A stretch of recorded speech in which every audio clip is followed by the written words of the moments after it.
hearty good afternoon to everyone, ladies and gentlemen. Very welcome to another information session regarding the Young Minds program for 2026.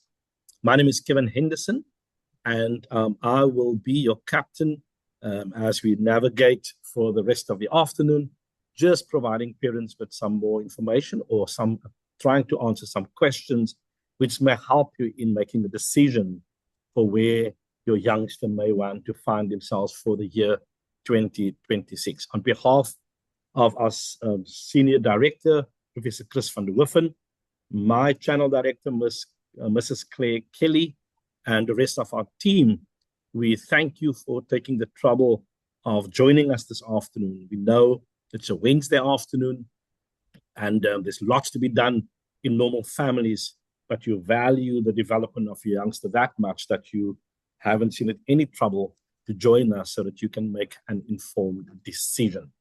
So now that you are feeling welcome, usually I would want to ask you where you're from and all of those kind of things. But I do know that there's such a lot for us to get through for this afternoon.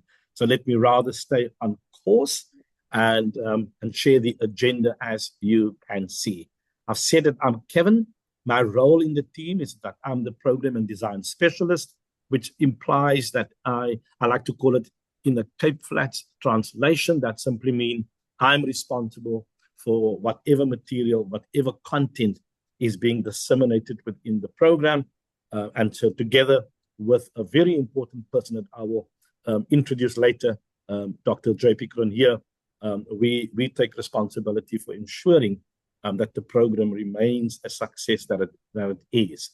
So for this afternoon, I'll talk you through the overview of the program very soon, and then we'll talk about some other program practicalities regarding the program as well as the calendar, and then we want to sort of engage into some answering some questions for you, and some questions we've received up front. So please be ensured that we will try our best to answer all the questions that we have received. I'm also going to invite you to try and be attentive as the afternoon unfolds, because some of these questions will be answered while I'm presenting the overview of the program, so that you can sometimes you'll see that my question was answered earlier on as well. Just a household rule for this afternoon. May I ask that we try and keep our microphones switched off while the presentation is taking place. When we do the FAQ or the FQA, you may switch on your microphone to ask a question, but if it becomes quite disturbing if someone, and you know how it goes in families, someone comes from the outside, if your microphone is out, they shout, the dog barks, and it can be quite distracting. So it's just a way of making the session tolerable for all of us this afternoon. And then, as my colleague Talenta indicated there for you, please feel free, if you have another question, to put it into the chat. The team in the background will be responding to questions. If they can't respond to it, they'll bring it back into the conversation at the end of the session so that we can talk about that as well. Also, within the chat, at different points, you'll find certain linkages that we will post there. So also keep your eye on that. And the way you can see that is you'll just notice on the chat there will be a red number to indicate that there's 1 or 2 or 3 messages that you need to look at as well. On that note, then, let me introduce you to our team. I've told you who I am. The team then consists of the following people, as you can see. And by now you would have noticed that I am the thorn among all these roses. So we have Samantha Abrams, who is the program manager. Samantha is actually the program manager for the Young Minds program. And I like to introduce her as all things admin. Ladies and gentlemen, should your youngster enroll for the program this year, the person that you will liaise with from an administrative point of view would be Samantha. She sees to the arrangements regarding the venue, will communicate with the participants. If they need to be absent for one or other reason, they communicate with her as well. Next to Samantha, we have Charmaine Mitchell, who is also in the room this afternoon. And Charmaine is our client relations person. Charmaine, some of you may have contacted Charmaine already. For example, I know that there were some people who contacted Charmaine last week or earlier in the week, and she's referred all of that on to me as well. So Charmaine is our client relations person. And next to Charmaine, you'll find our channel director, Claire Kelly, who is the boss lady, as Samantha would call her, and she keeps this team together so that we can continue to deliver a world-class program for your youngsters. And then Amira Lewis, who is also a program administrator, but these days also work as one of the program managers as well. That's the team that works in the background. But, ladies and gentlemen, someone who will work with the children on a daily basis, or your youngsters on a daily basis, is Dr. JP Cronje, who is our learning process facilitator. And the way I like to introduce him is to say that he is all things learning. Samantha is all things admin, JP is all things learning, and his interest is to make sure that our youngsters are learning and not just passing time as well. I think it's quite appropriate to ask JP if he wouldn't just want to say a good afternoon to our audience today. JP, over to you. Great, Kevin. Thanks a lot for the introduction. Yeah, and we're very excited to welcome and host your sons and daughters on the Young Minds program, which starts in about a month's time. Yeah, as Kevin alluded to, my role is the learning process facilitator. So I'm with the students in class every day. And Kevin will later in the presentation explain there's different components to the program, and my role is to make sure that we strike a balance and an integration between the cognitive development on the one side with a bit of theory and academic work, but also at the other side, make sure that they can apply it practically. And I think also importantly, the personal mastery side, where we focus a lot on their personal development. And we also acknowledge that all the students have different objectives on the program and they've got different learning styles. And my job is to see how far I can accommodate everybody to make sure that they maximize their learning. And it's always a great privilege and a wonderful responsibility that we have to walk the journey with your sons and daughters, and thankful for trusting us. And we're looking forward to welcome them to Stellenbosch, hopefully in a month's time. Thanks, Kevin. Thank you so much, JP. Ladies and gentlemen, I neglected to mention that JP is an executive coach as well. In fact, he runs his own coaching practice, and that's one of the reasons why we have him as our learning process facilitator, because he can fulfill that role in addition to the other coaching sessions that the participants need to adhere to as well.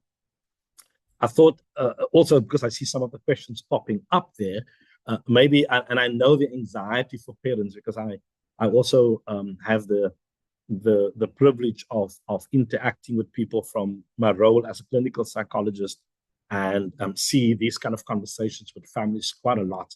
And so I have real appreciation for the anxiety as a parent. I think for JP and myself, our kids have all graduated, but we were there where you are now, ladies and gentlemen. So we will deal with the questions that you have, as also your other challenges that you may experience, but in a very respectful manner and understanding to help you navigate. This is a difficult time for most parents as well.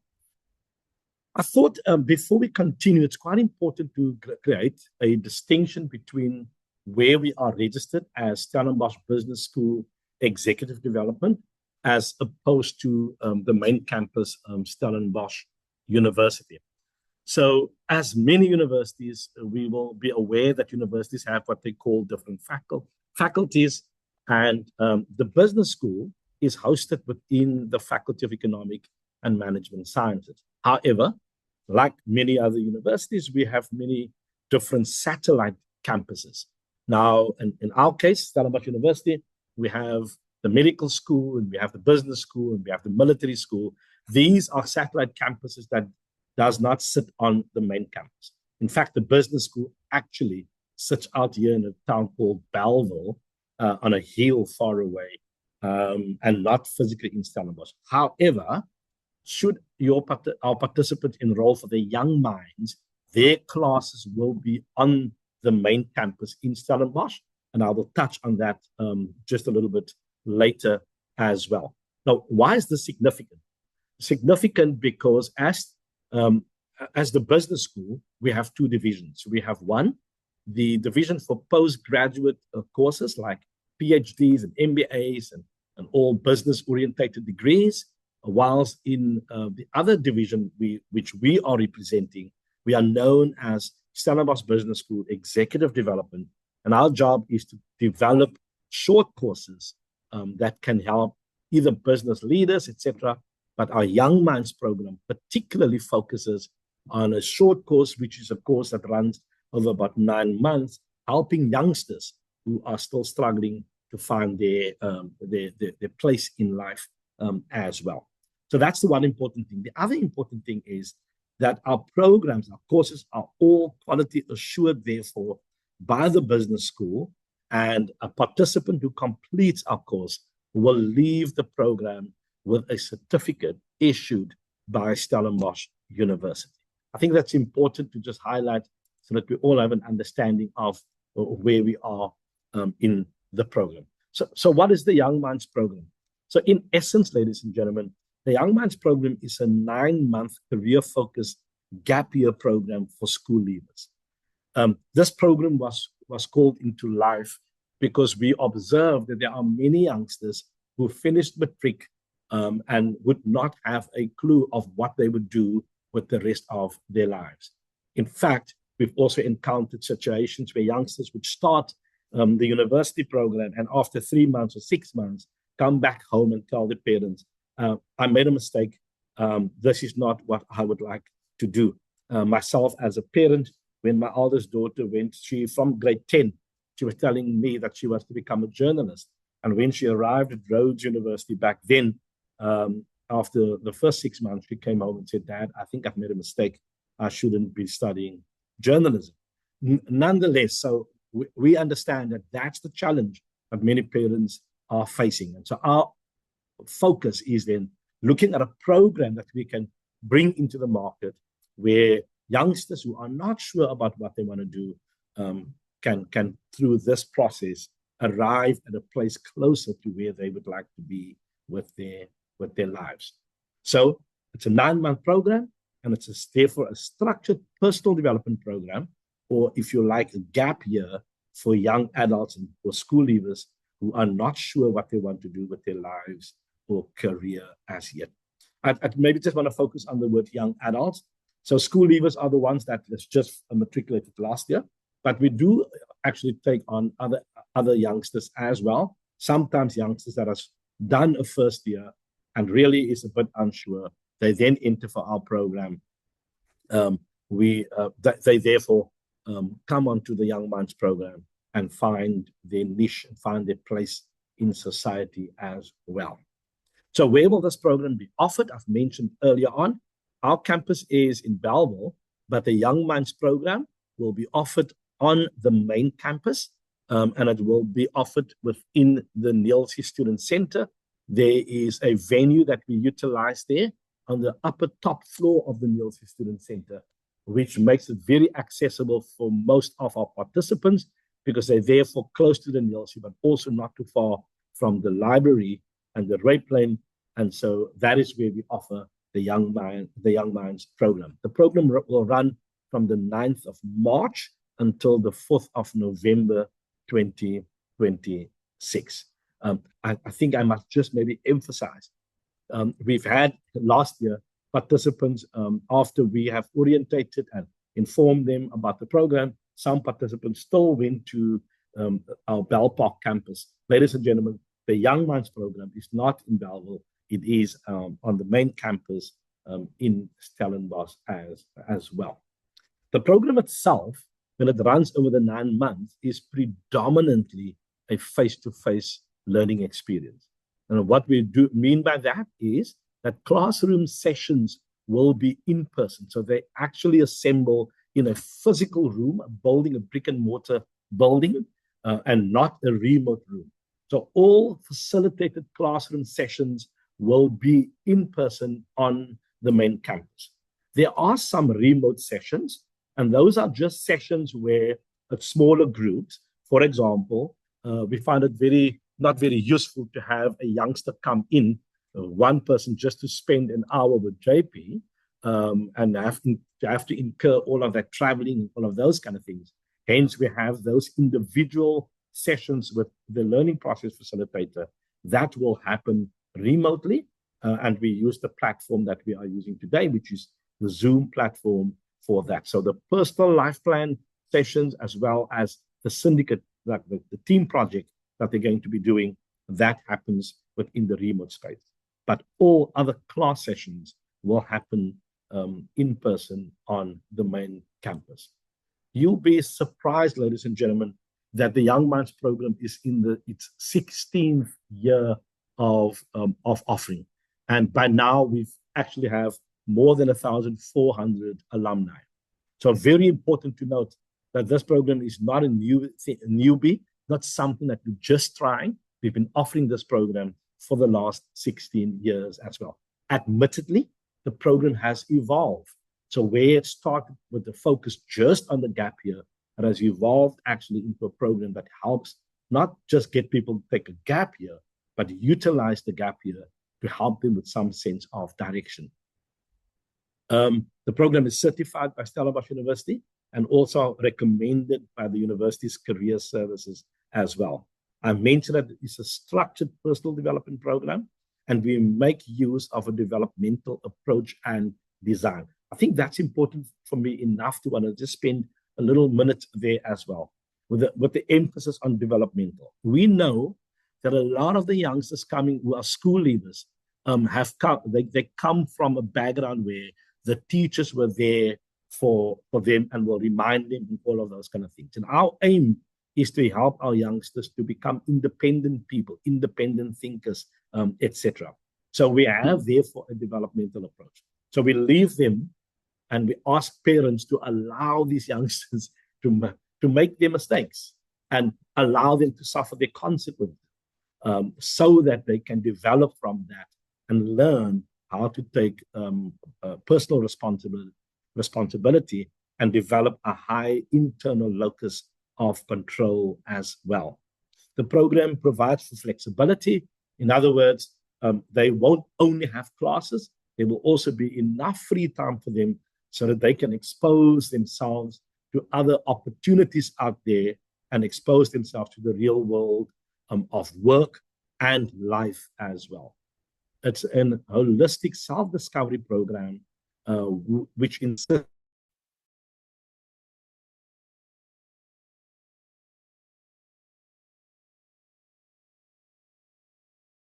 there. I've mentioned about the free time where they can engage in meaningful other activities, but we do expect of the youngsters to have to take ownership and accountability for their learning. However, we do provide support, sufficient support, with sufficient guidance and a safety net to catch them should they fall. So what is the aim? The aim of the program is then to help. It's a personal development program which will help these learners or youngsters to get to know themselves better, but we also try and get them to match their talents with the opportunities out there whilst they are exploring the real world of work. And so it's important for us that youngsters come in and learn to create their own direction, find their own sense of meaning, and explore opportunities out there. And in this process, they will be able to leave at the end of the journey, even though it's not a formal qualification, with a Stellenbosch University certificate of competence. We are therefore hope, as part of the holistic development approach, that our learners will focus on the following three areas. They will focus on personal mastery, they will focus on business acumen, and they will focus on entrepreneurial thinking.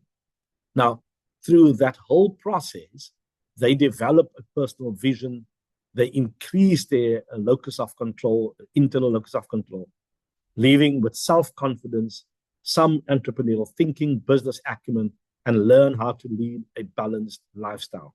And in our view, that is what we define as an empowered individual. this process and approach, which is holistic, focuses on two, or what I would like to call a dual pathway of teaching, which is there's theory that they will get in class. So those will be classroom-driven frame of reference frames and theoretical perspectives, whilst at the same time, there's the application of what they've learned in the classroom through self-organized projects as well, under the guidance of the learning process facilitator, JP. So what are the modules and the content that will be delivered in the program? You can see there's a whole list of 15 topics that we deal over the 9-month period. So we help them with some academic writing skills. It's quite scary to sometimes see, but I think it is a function of the world that we work in and that we live in currently. Our youngsters struggle to write academically. So we help them with academic writing skills. We have introduced a module on e-commerce, financial management, marketing, people management, and team dynamics. They deal with their own thinking and paradigms, focusing on neuro leadership, the process of entrepreneurship, operations planning, career planning, economics, emotional intelligence, self-leadership, innovation. And at the end of the year, they have to do 2 presentations. One, where they do an individual presentation of their life plan, and 2, they do a group presentation, which culminates at the end of the year. So all those modules and all those activities highlighted over there will lead into them developing a life plan, which they iterate over the year. As they get the knowledge base, they start implementing and working that into their life plan. And in addition to that, this year, for the first time, we will have 2 group projects, 1 per semester, which they will present at the end of the year. Maybe one last thing about the group project.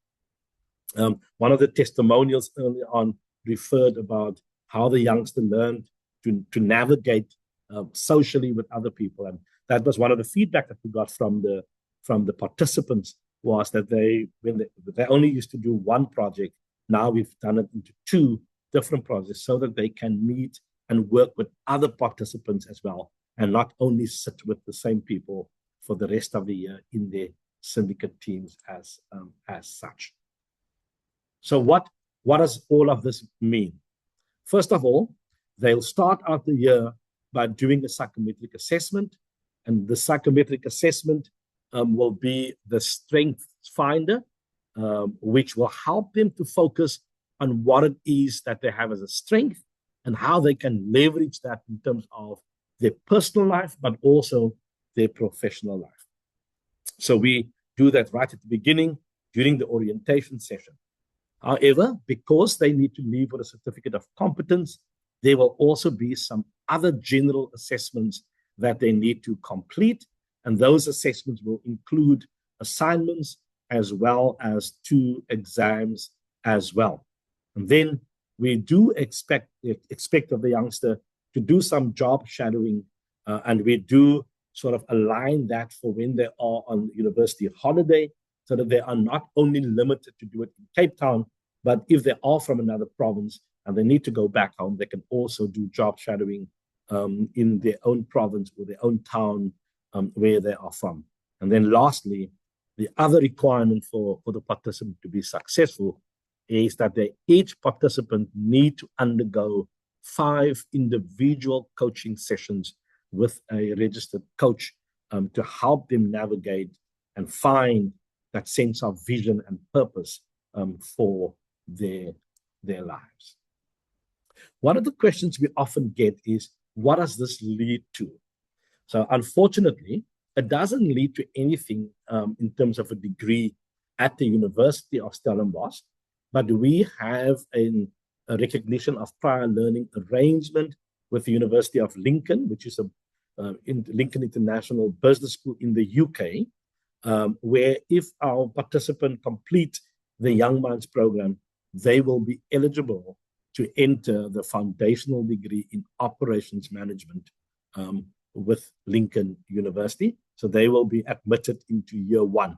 Lincoln University offers their programs only remotely, and they will then be able to complete a degree in operations management as well. So the other important information, therefore, is that our participants will be supported by the LPF, the Learning Process Facilitator. And just so that you understand, the Learning Process Facilitator will be in class every day of their class time, and they will also be supported by certified coaches.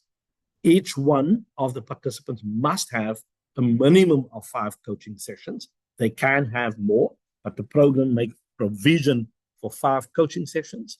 They need to do 20 notional hours of the world of work where they do the job shadowing. And for all assessments that they need to do, they need to have 50% as a pass requirement. But the most important thing is that attendance in the program is compulsory. And so they need to participate in all the activities and all the classes as well. We obviously understand that some of our youngsters who are joining the program and they still want to rewrite some of the grade 12 subjects. We make arrangements for that. Once the youngster provide us with the roster of the timetable of when they are writing their subject, we allow them to go and do that. And so we actually exempt them on that particular day so that they can just continue to do that as well. Maybe something that I've missed to say earlier on is the following. So the classes will run from Monday to Wednesday, only in the morning. So they will start at 8 o'clock and they will run until lunchtime every day. We used to have it alternate days, but we've now thought it'd be better for youngsters to have 3 days in class, and then from the Thursday onwards, they can pay attention to some of the other things that the youngsters want to do when they are on a gap year as well. So there's more than enough time for them to enjoy life whilst finding the purpose and direction that they need for their future. So in terms of the program itself, some of the scheduling, for the first semester, we will start with the orientation week on Stellenbosch University campus on the 9th, from the 9th to the 12th of March. And the learning period, in other words, class time, will run from 16th to 27th of March, also on the main campus in Stellenbosch. We will then have recess, and you will notice that we arrange our recess times with the university recess times, so that if students are on campus and they need to maybe arrange for lifts, etc., with other students, that they are the same time as the main university as recess. Our students will also have a recess period. Then the second term will start on the 7th of April, and we'll be running until the 12th of June, which will be the second learning period. Then they will have a recess. They come back on the 20th of July for the third term until the 4th of September. We have another recess in September, and then the last learning period will then run from the 14th of September to the 23rd of October. During that time, the final period, they will do their final presentations as well, and the certificate ceremony will be somewhere in December, and that date still needs to be confirmed. Other important dates for you to, ladies and gentlemen, to think of is, I've mentioned at the end of the, in terms of our assessments and general assessments, they need to, they need to write 2 exams. So there will be 2 exam weeks, which will give them enough time to prepare, but also the exams will be something that they do online. So they don't need to physically be in Cape Town to write the exam, but they have to complete the time period in which they need to complete their exam. So there will be 1 exam per semester. And then last but important, parent orientation will be on the 25th of February, again, during this time slot, 4:30 to 5:30 in the afternoon. All right. Okay, I think it's important for me maybe just to sort of some of the questions that we have received. I would like to talk to some of those questions, and maybe just to, I think we've clustered them together. So what I'm going to be talking to you first is just questions around admissions and eligibility, and then I'll talk about the application process as well. So just in terms of admissions and eligibility for the program, I think by now you will know that participants need to have a national certificate or equivalent, which is the matric certificate as we know it in South Africa. 55% average for grade 12 results is required. I normally say if you are unsure, like say for example, your youngster only have 54% or 54.1%, I normally suggest apply in any case. We will then process the application and we will come back to you if there's maybe another interview needed for someone who didn't make that 55% cut off.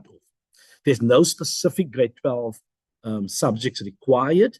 And usually when the marks are calculated for admission to university, they don't include the life orientation mark. In our instance, we do calculate that 55% for life orientation as well.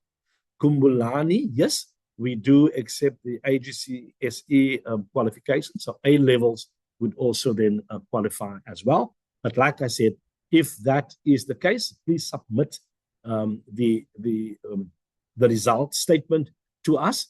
It normally comes to me, and I will then sort of ensure that it is the requirement that we need.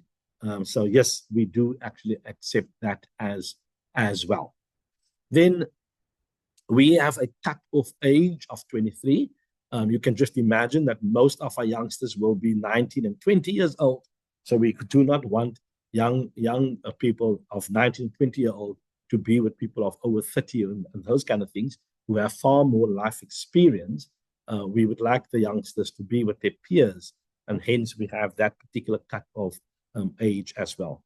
There's no degree prerequisites for admission, and the program is open to students from any area, any province, even international students as well. In fact, last year we've had a student from New Zealand, and the year before that, I think we had a student from the UK as well. So we do actually attract international students as well.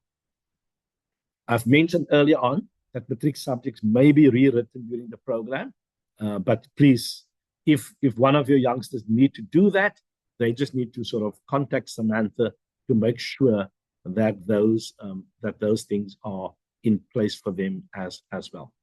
The application process is as followed. I'm sure that Talenta will quickly share the application link in the chat. There I can see it just pop up there. So that is the link where you can apply. Please submit the final grade 12 results, a copy of student and parent or the sponsor's ID. And please note that the applications will close on the 16th of February. At the moment, it only works on the basis of first come, first serve. So when your child has applied and we have approved him, that your child has a place. It doesn't matter if another student with better grades apply after that. That doesn't mean that we're not going to take your student. So we only deal with the results of matric in terms of whether you meet the criteria, and it's on the basis of first come, first serve. Due to the high volume of applications, we aim to respond within 24 to 48 hours. So we just also appeal for your patience. If you have submitted it, there might from time to time be a special requests that I need to look at, and that takes even a little bit more time. But we are trying to get through all of our applications, and you should get an answer from us within maximum 48 hours, but our aim is to get it as soon as possible.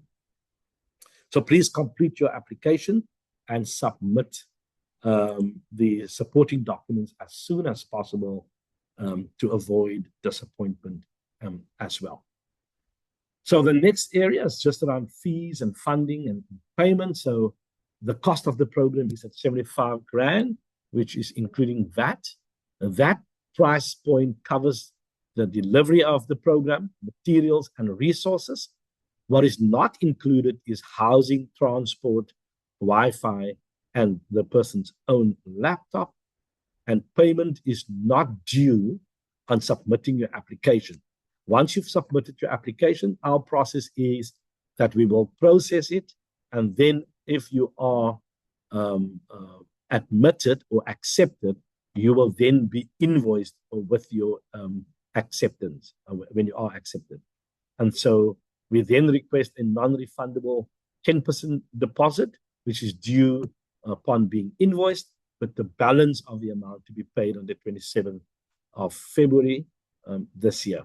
We do, unfortunately, not offer any bursaries or funding.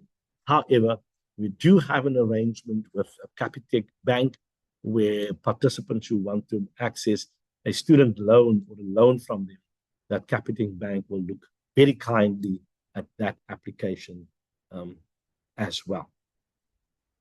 Then, in terms of accommodation and transport, students do not have access to campus residences, but accommodation is therefore not included in the program fees, but private accommodation must be arranged. And you can see at the bottom of that slide, I would recommend that you maybe take a screen grab of that slide or just a normal photograph, or so that you can have, I think, Nielsen Properties and Academia Student Accommodation.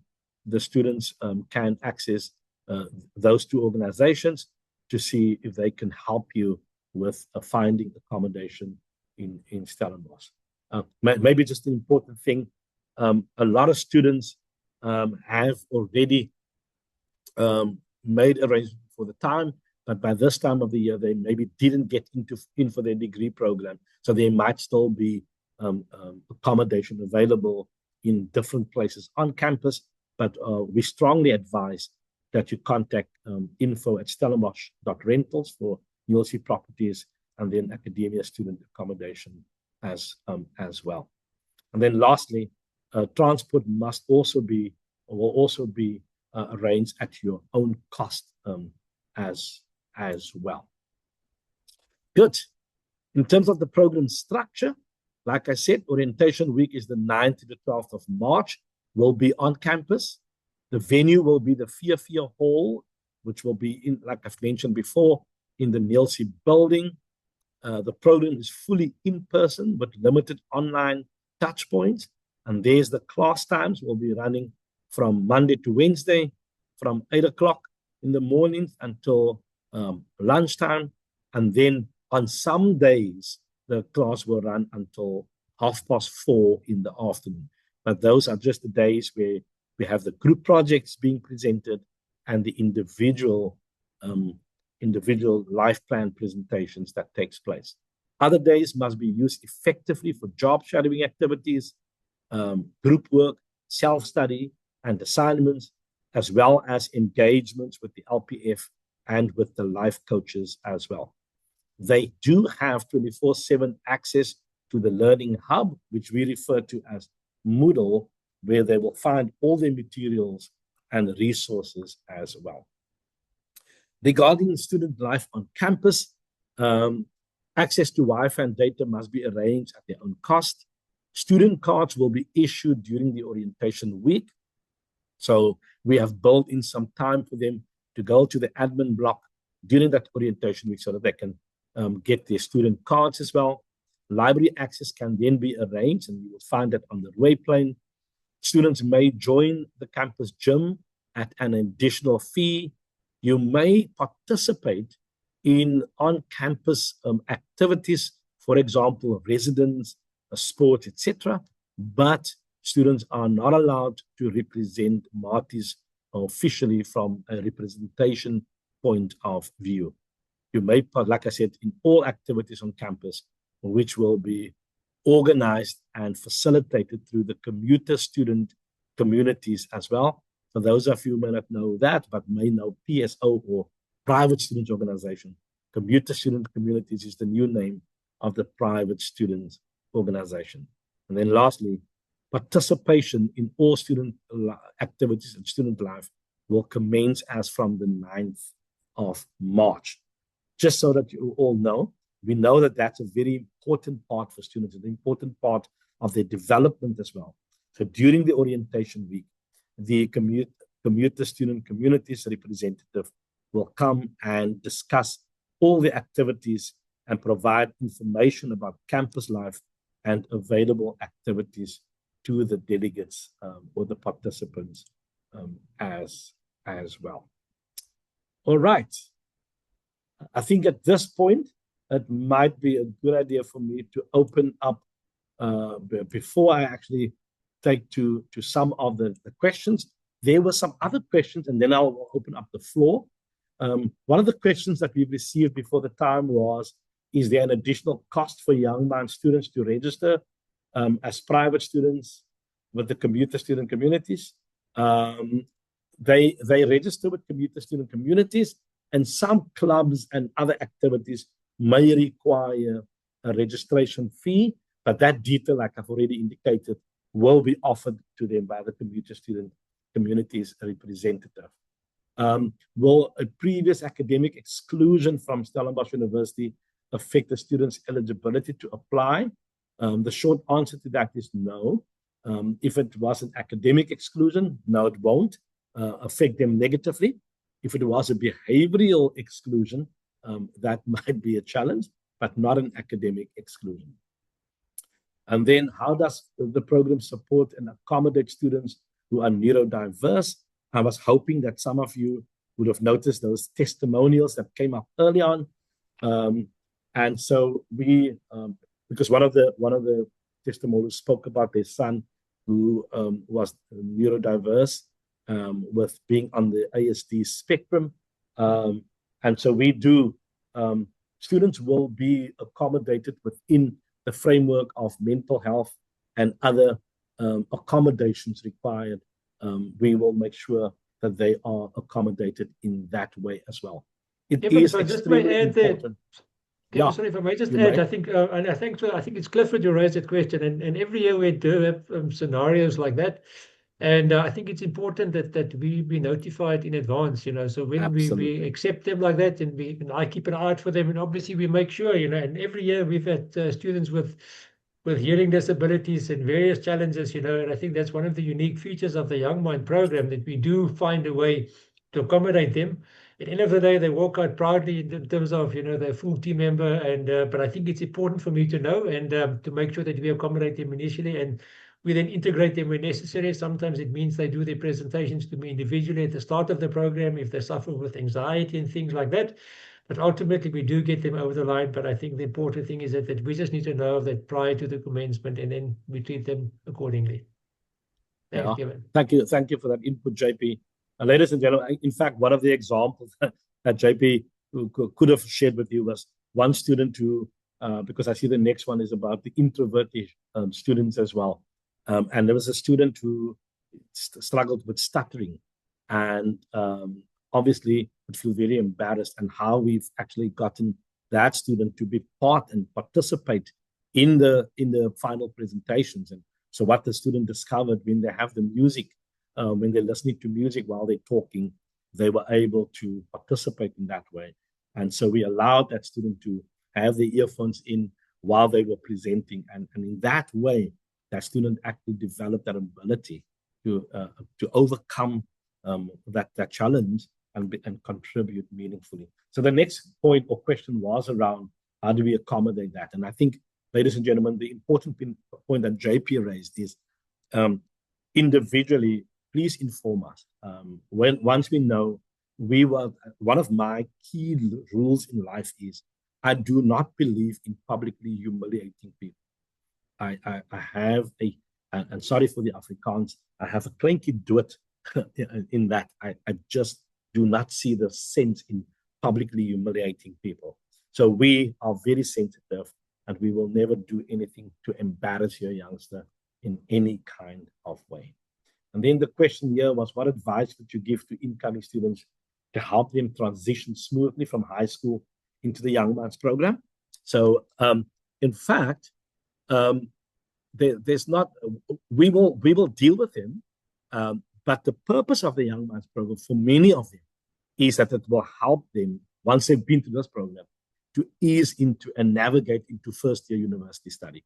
So initially, there's a lot of sort of hand-holding with our students to help them to get to the point where we can let go. But that is part and parcel of why we offer this program as well. If a student is struggling academically, what are the support? So again, just bringing those participants in so that they, from an academic point of view, look, unfortunately, we do not offer remedial classes and all of those kind of things. And hence we have the idea of participants with the 55% average. The content of what we offer, if your youngster does have that as an average, they should not be struggling with the content from a content and understanding point of view. We do have situations where the coaches will support them as well as the LPF. And if there need to be additional support through their coach, the coach can help them explore what the other alternatives would be for them to be appropriately supported as well. I think, Kevin, if I would just add, sorry, Kevin, in terms of the assignments, that Kevin mentioned, there is assignments that gets assessed, and obviously if they're not successful, if they don't meet the 50% criteria, the first time we offered them another opportunity to submit the assignment.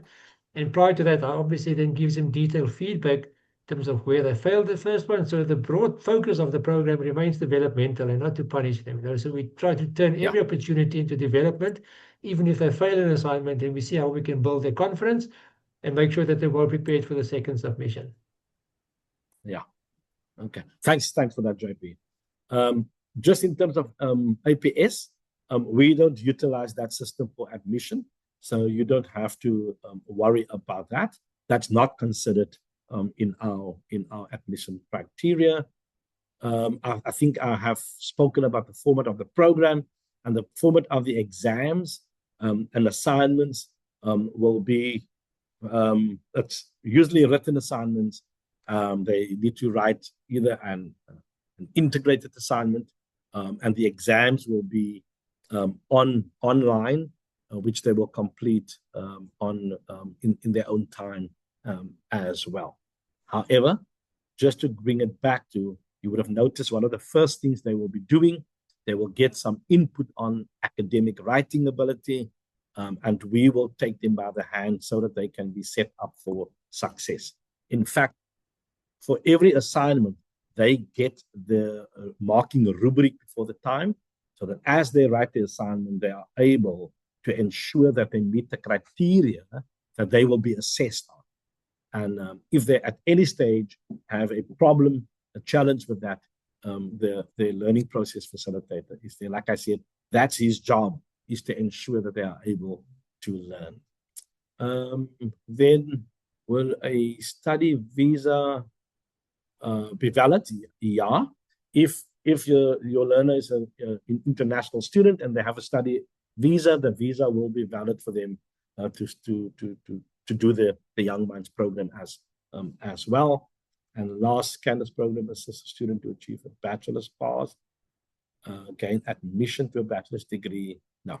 All right. So with the last one, that one is around a student to have achieved a bachelor's pass but need to improve the APS score.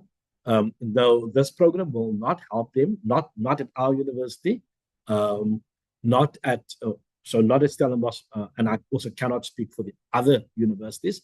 However, my recommendation in a situation like that is a student like that should utilize the opportunity to redo some of their matric subjects, to improve their marks so that they can improve their APS score as well. The Young Minds program do not guarantee you admission into Stellenbosch University, but we do know that when students apply and they have done the Young Minds program, it does tell the people dealing with the application that the student is now not a fresh university student. In other words, the student has successfully found ways of adjusting to university life as well.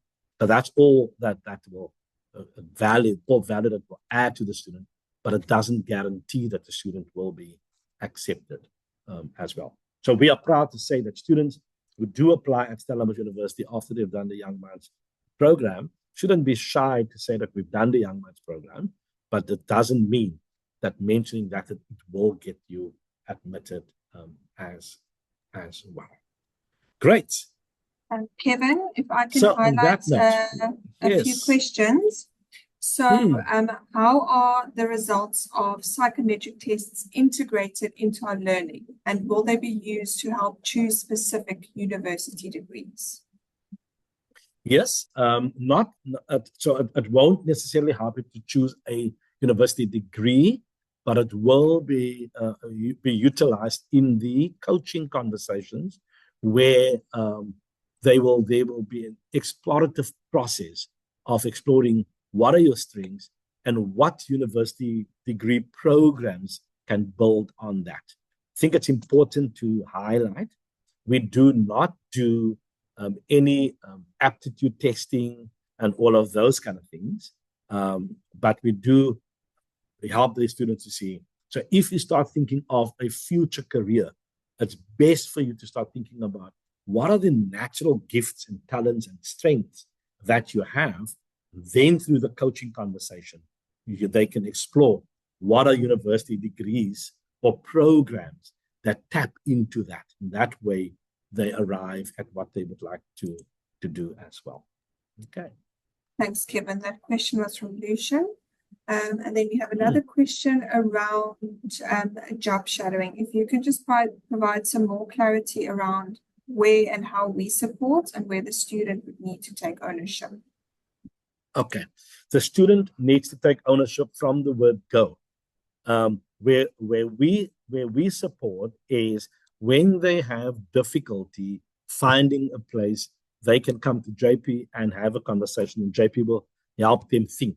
So what we try and do, ladies and gentlemen, is, like I said earlier on, increase the students' internal locus of control. Okay?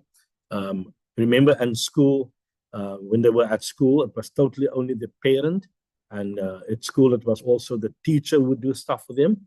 Now we want them to say, look, we are here to support you, but this is what you need to do. So if they are not able to find out of their own, if they don't come forward and access the support, we can't support them.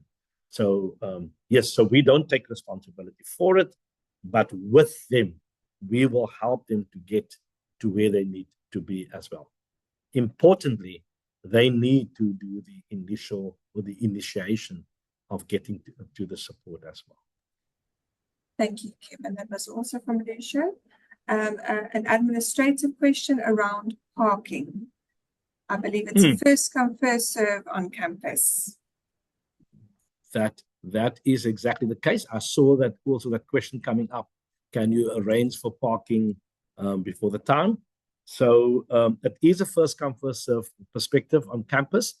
Our classes are in the NILC, and the NILC has underground parking. Us as faculty also utilize that parking, and the advantage is when you're there early in the morning, you have parking. If you come later in the morning, you may not have parking. So unfortunately, it's the for my sins, I've also worked at UCT, and I remember even as the principal psychologist, I was treated the same as any other person on campus. There's no special treatment. You either are there early to get the parking, or you're without parking.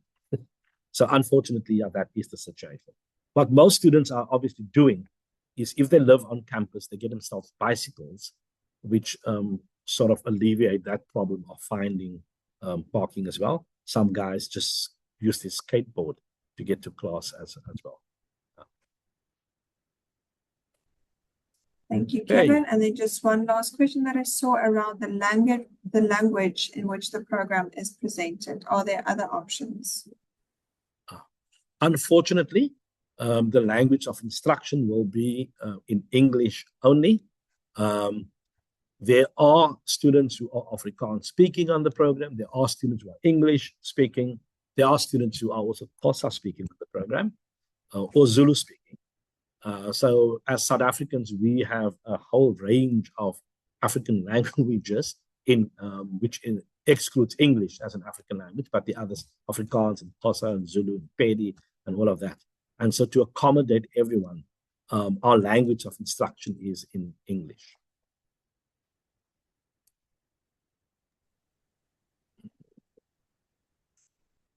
Nelisiwe, I see your question is around, before I respond to Nelisiwe, Hildegard, there you have to do the 20-hour one. Hildegard is asking about how many hours, so it's 20 hours. And then Nelisiwe is asking, do you support the students with university applications? I'm not sure if I understand what you mean by support.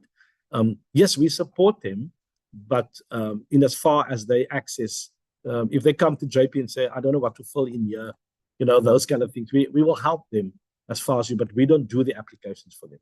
Yeah, we will provide them guidance. Absolutely. Okay.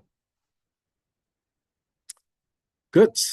Ladies and gentlemen, I think it is now just gone at almost 5:30. And I do not want to run the risk of not answering a question. So if I haven't yet addressed the question that you feel is important, would you be so kind to unmute yourself and then maybe just pose the question? I see here's a question, recommendation for Wi-Fi solutions.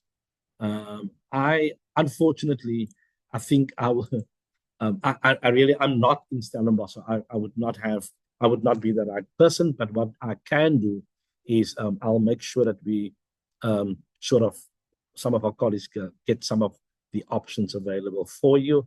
But no, we at this point in time, it would be a must for me to recommend who's the best up on the campus. JP, perhaps you have an idea? What's the best Wi-Fi? No, again, I'm not exactly sure myself, but I only go in for the lectures as well. But I think most of the students arrive with a data package, you know, which they bring from home. So unfortunately, I can't recommend anybody else. I also don't live in Stellenbosch, so I only just go in for the lectures as well. But as I say, most students arrive anyway with the sort of data package. And we need to also be a little bit careful with something like that, because it don't want to be seen as we promoting a particular provider and not someone else. So, yeah, but Kevin, if I may add, most of the cell phone service providers also provide dongles where you can upload data to connect to as and when you wish. So that is also an option to explore. Okay, thanks, Chanel. All right, it doesn't look like there's any other questions, ladies and gentlemen. So on that note, allow me to say thank you very much for your time, investing the time with us this afternoon, for your attention in listening. And we really wish that we'll be able to welcome your youngster in March onto our program as well. Lastly, I think it's important just to note like I said previously, the application link has been in the chat.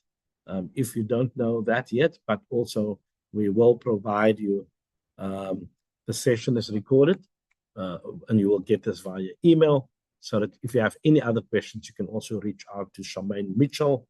And Charmaine is the person's detail that you can see on the screen right now. The email address is info@sbsed.com, and that telephone number you will also bring it to Charmaine. Thank you so much for your time, and we wish you a pleasant Wednesday afternoon as you prepare to enjoy the time with your family. Thanks, and go well.